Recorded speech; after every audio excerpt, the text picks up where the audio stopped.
T'es motard et t'aimerais te prendre un intercom, mais tu sais pas quel intercom choisir. Ou alors tu ne sais même pas ce que c'est qu'un intercom. Eh bien laisse-moi te dire que t'es au bon endroit. Un intercom est un petit boîtier qui se connecte avec d'autres intercoms pour pouvoir discuter entre motards. Que ce soit avec ton passager derrière ou avec tes copains avec qui tu roules. Un genre de talkie-walkie si tu préfères. Et aujourd'hui, les intercoms ont bien d'autres fonctions comme passer les appels, écouter la radio, écouter la musique avec ton téléphone et j'en passe. Mais tous les intercoms ne se valent pas et ne sont pas faits pour tous les motards. C'est pour ça qu'aujourd'hui, je vais te présenter toutes les gammes que Cardo fait pour les motards. Alors si tu le sais pas, Cardo est un des leaders sur le marché de l'intercom pour les motards. Ça va du petit Spirit à 100 € jusqu'au Cardo Packtalk Pro à presque 500 €. Et tu te doutes bien que pour un écart de prix aussi conséquent, il y a beaucoup de différences entre les deux modèles. Bon, commençons par la gamme Spirit chez Cardo. Les Spirit, c'est vraiment l'essentiel dans l'intercom. Ça te permet de discuter avec un autre intercom, mais plutôt avec ton passager derrière. Et pour ça, l'intercom utilise la connexion Bluetooth. Avec, tu peux également passer des appels, écouter la radio et écouter de la musique via ton téléphone. Et évidemment, les Spirit sont waterproof pour pouvoir rouler sous la pluie. Et tout ça grâce à la certification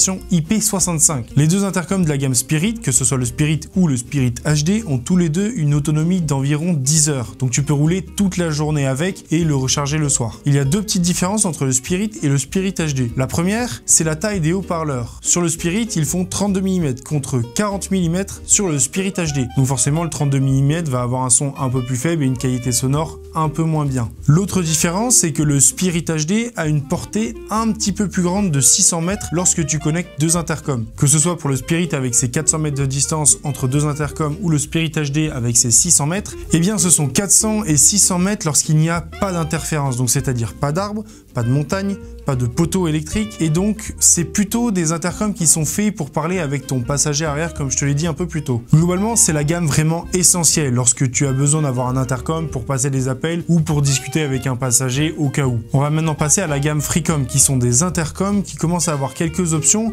et qui peuvent vraiment servir d'intercom entre deux motards et pas seulement avec le passager. Tu as le Freecom X2 et le Freecom X4. La grosse différence avec la gamme Spirit, c'est que tu as en plus du Bluetooth le Live Intercom. Le Live Intercom permet d'avoir une meilleure connexion entre les deux. C'est-à-dire que si tu perds la connexion, tu peux la récupérer automatiquement. Mais aussi la connexion est meilleure, donc le son de la personne avec qui tu parles sera meilleur dans tes haut-parleurs. Ensuite, on passe sur des haut-parleurs toujours à de 40 mm, mais sur un son fait par JBL. Et connaissant JBL, si t'aimes un peu les trucs qui tabassent,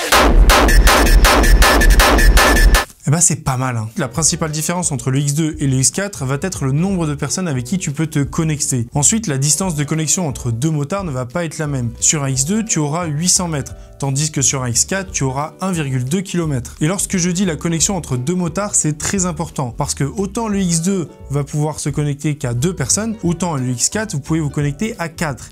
Et donc, si tu fais 1,2 km entre chaque motard, eh bien tu peux avoir une distance totale de 1,6 km. En fait, chaque intercom va relancer la connexion du motard qui est derrière. Je te prends un exemple, le motard 1 est à 1 km, le motard 2 est à 1 km et le motard 3 est à 1 km encore. Eh bien le motard qui est au milieu va faire le relais de connexion entre le premier et le dernier motard. Et lorsque je dis jusqu'à 3,6 km, c'est comme pour le Spirit. Si tu as un arbre, un poteau, un rocher, un virage, eh bien tu peux perdre la connexion et les 3,6 km ne sont pas vraiment 3,6 km. Ah, et j'ai presque oublié, le X4 a aussi les commandes vocales. Donc c'est-à-dire que tu peux demander à ton intercom d'arrêter la musique, de mettre en pause, de mettre suivant, etc., etc. Bon, la gamme Spirit, c'est fait. La gamme Freecom, c'est fait. Maintenant, on va passer à la gamme Packtalk. Packtalk.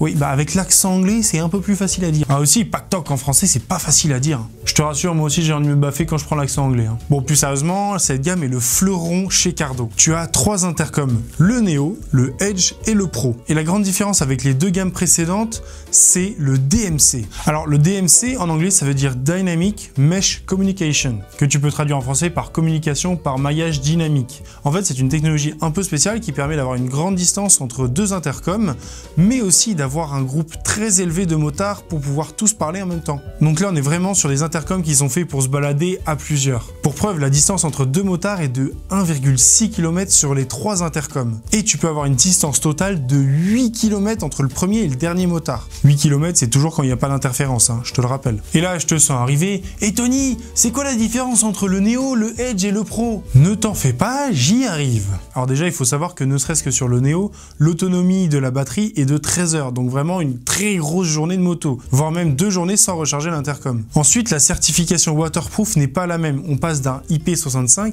à un IP67. Bon, je me souviens plus trop des différences, mais globalement, le IP67 est encore plus protégé de l'eau et des poussières. Après le Neo, tu as le Edge. Il n'y a pas une énorme différence. La seule chose, c'est que tu as une garantie de 3 ans sur le Edge contre 2 ans sur le Neo, mais tu as le Air Mount. Mais le Air Mount, qu'est-ce que c'est? Eh ben, c'est ça. Voilà. Tout simplement. T'as pas besoin de cliquer, de enfoncer, machin, ton intercom dedans. Arrive plus à parler. Tu n'as plus besoin d'insérer ton intercom. Il se fixe tout seul, juste à l'aimant. Et quand je vous dis il se fixe tout seul, c'est vraiment... c'est génial. Hein. Mais par contre, ça tient énormément. Hein. Et pour l'enlever, il suffit juste de tirer sur la petite languette et il sort tout seul. Alors depuis que j'utilise depuis quelques mois, honnêtement, ça, c'est génial. Les haut-parleurs JBL, c'est super. Le bass boost, incroyable.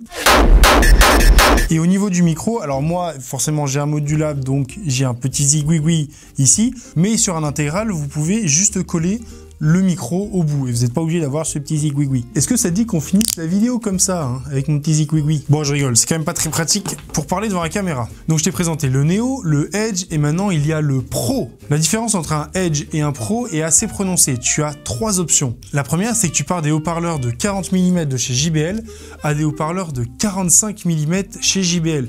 Et donc, qui peut le plus, peut le moins. Et le son est encore meilleur. La deuxième option que je trouve très intéressante, c'est la détection de chute. En fait, ton intercom va détecter si tu chutes et va envoyer un message directement au secours. Et ça, pour le coup, c'est quand même vraiment pas mal. La dernière petite feature, c'est le on-off. En fait, si ton intercom détecte que tu ne roules pas ou que tu ne l'utilises pas, eh bien, il va s'éteindre tout seul et donc garder sa batterie. Parce que, honnêtement, moi aussi, j'oublie très souvent de l'éteindre. Et j'avoue que sur le Edge, il n'y a pas cette option-là. C'est un peu dommage. Mais bon, en vrai, il est quand même vachement bien. Je t'ai présenté un petit peu tout ce que tu as disponible chez Cardo. Et chaque intercom est fait pour chaque motard. Le Spirit est plutôt fait pour les riders solo ou qui ont juste un passager derrière eux et qui veulent vraiment la base des bases. Les Freecom X2 et X4 sont les intercoms qui permettent de rouler en groupe, à 2 ou à 4, et qui commencent à déjà avoir des meilleures enceintes. Enfin, des haut-parleurs, je veux dire.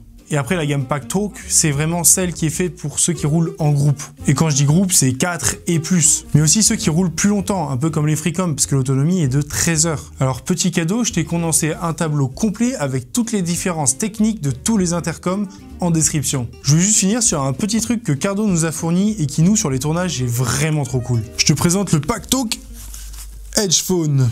Yes, driver box.